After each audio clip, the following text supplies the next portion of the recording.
Okay, so if you have gone through lesson one and downloaded an app and played a few games, you have everything you need to play backgammon. You can go anywhere you like around the world to a Greek taverna or to a table in Central Park in New York or wherever, and you're able to play the game. And you'll win some games because it is, a large percentage of it is luck.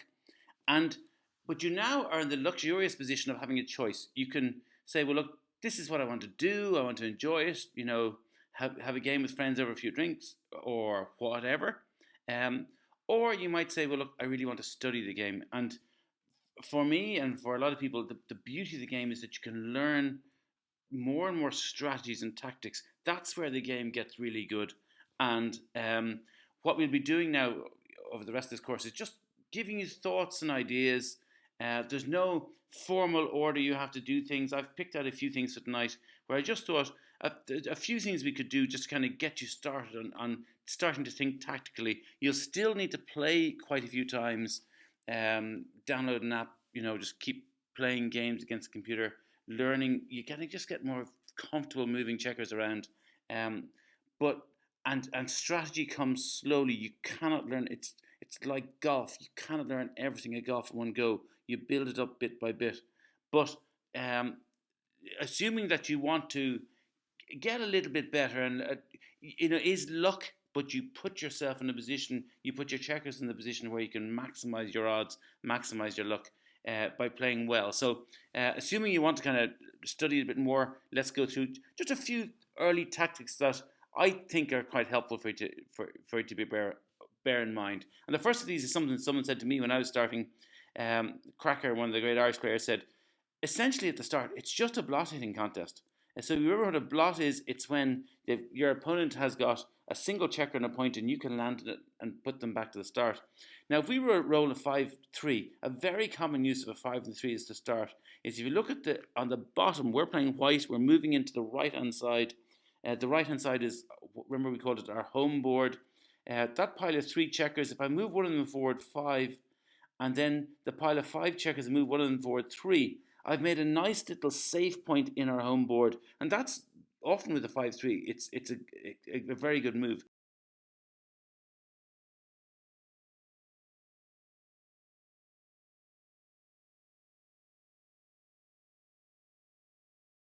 First, and then a 5. If you look what happens when we move that checker 5 more, we land on that black blot on the top left of the board, moving it forward, and that black checker gets sent back to the very start.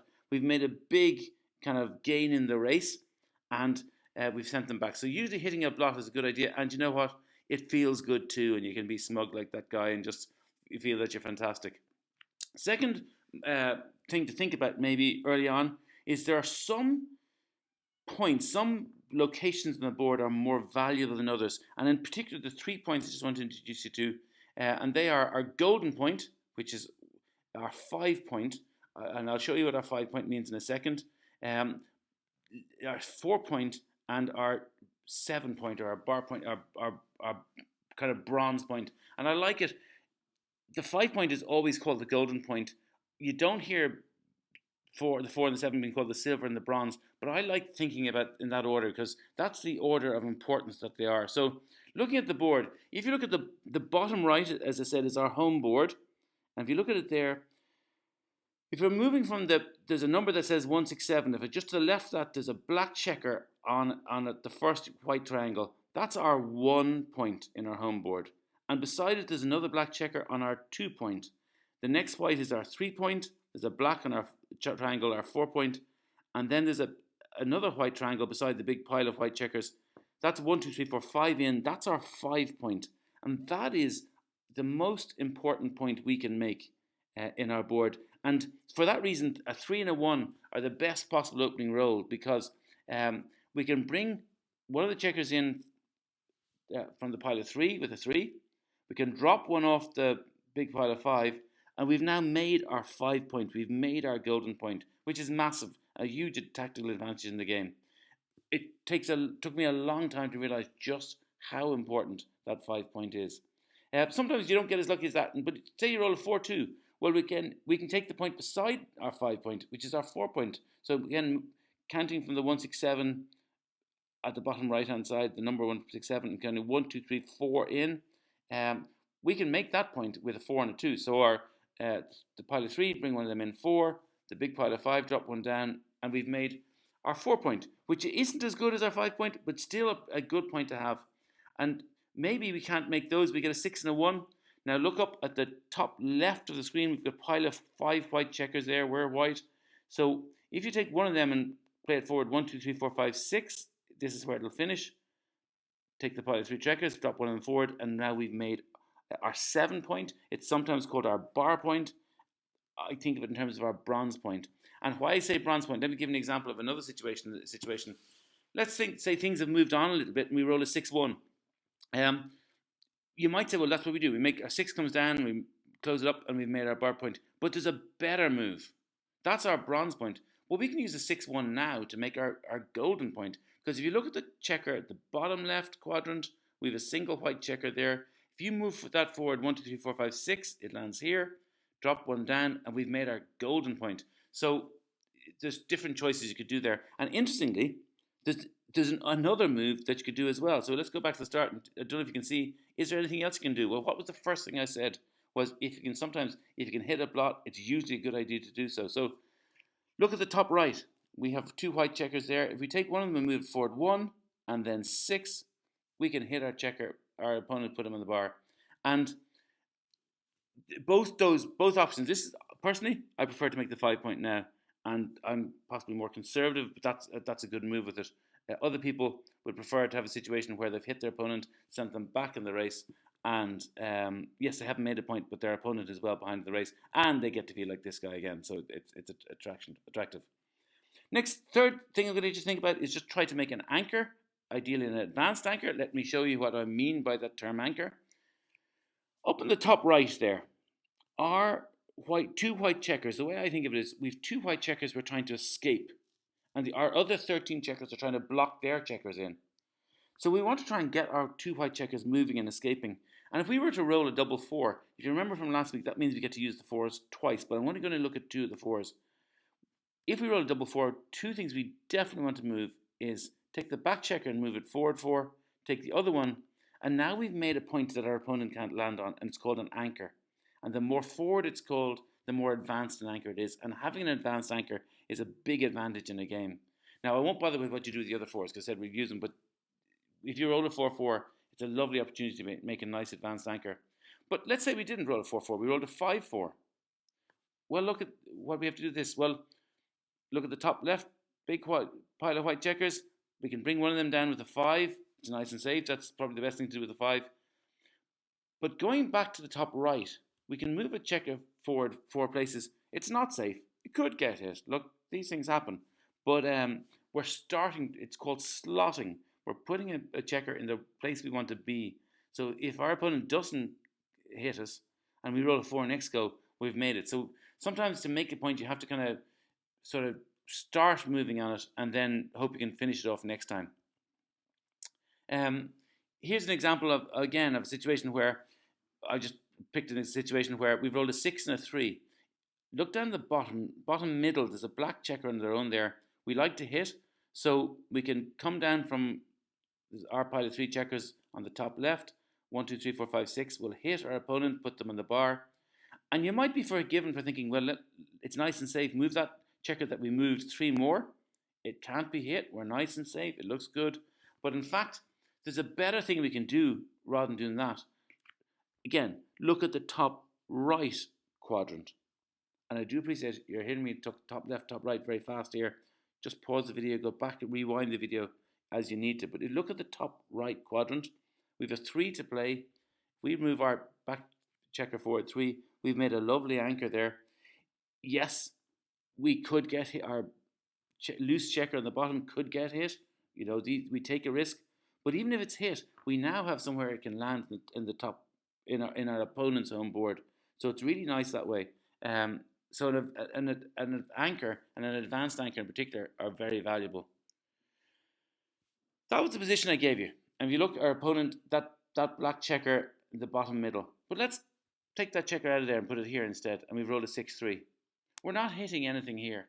So another option we can try and do here is We played the six down like that before.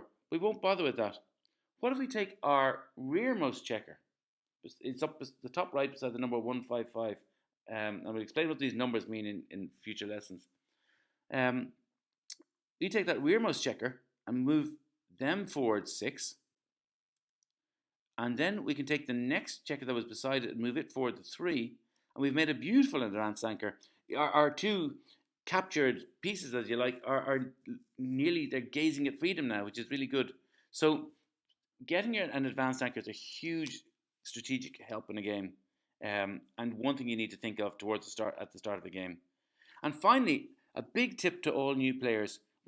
I did it. We all do it when we start playing backgammon. First, we play too safe, and it leaves us problems in the end. So I'll give you an example here. Very common situation that I would have done this hundreds of times when I first started playing the game. You roll a 3 and a 2. You look at the top left quadrant, and you look at that pile of 5 checkers. You move one down with the 2, and you think, well, 1, 2, 3 more on. Moves it on to a nice and it's safe. And you think, great, I've made it safe. I'm getting there. The problem with this is you've achieved nothing. Later, further on, if you rolled kind of a 6-2 now or something like that, you're leaving shots everywhere. So you're far better off at the start of the game in particular, putting checkers in the right spot. Doesn't matter if they can get hit, but having them in the right spot. So the best way to play a 3-2, well, there's different ways of playing a 3-2. You could come down with the 2, and then look at the top right. We could move 1 forward 3. We're slotting for that advanced anchor. Starting to try and make an anchor, and it's never very wrong. That's called a split and down move. So we've split our back checkers in our opponent's home board. The two, people were trying to escape, and we've come one down to the middle, our middle pile of 5 checkers, splitting down. That's called. If you do that in the game, it's never going to be very wrong. And that's what I would do. Definitely with me in a 3-2, if I roll 3-2, that's what I tend to play automatically. But there are other people who will play it, particularly in regular backgammon. I know Brian would. I've sometimes seen it. He'll come down with the 2, and he'll also come down with the 3. Now that leaves 2 blots. He could get hit, but look, don't forget our 5 point is our golden point. If he doesn't get hit, well, now a 6, a 5, a 3, or a 1 will land him on the golden point. And if we get a combination of those numbers, we could actually make it next go. So that's a very attacking play and a nice one to try. So these are the 4 points you might just kind of consider again. Essentially, it's a blot hitting hit contest. Try and hit blots if you can in the early game. If you turn into grandmaster status, there's a great book by one of the probably the number 1 player in the world, Dirk Schiemann, who's talking about to hit or not to hit. Sometimes you don't hit, but for now, early game hitting, you're never going to be far wrong. Try and make the most important points, particularly your golden point, but then also the silver and the bronze. Try to make an anchor in your opponent's home board if you can, ideally an advanced anchor. And 4, as you get better in the game, you will play less safely. You won't be able to help yourself playing safe at the minute, but just know this, that as you get better, you'll realize that sometimes playing too safe is going to be dangerous. Finally, homework for next week. Keep practicing. Definitely, you just get more comfortable. You begin to see patterns the more you practice. We'll be giving you more videos to watch and lessons to come. But try to keep practicing, and just maybe, as you play games, say, I'll do a day where I just try and hit as many blots as I can. I'll do a day where I try to make the important points, the golden points. I'll do a day where I worry about anchors and things like that. And I'll do a day where I just take risks and see what happens. So that's your homework, and I'll be back with the next lesson. We'll be looking at racing next week.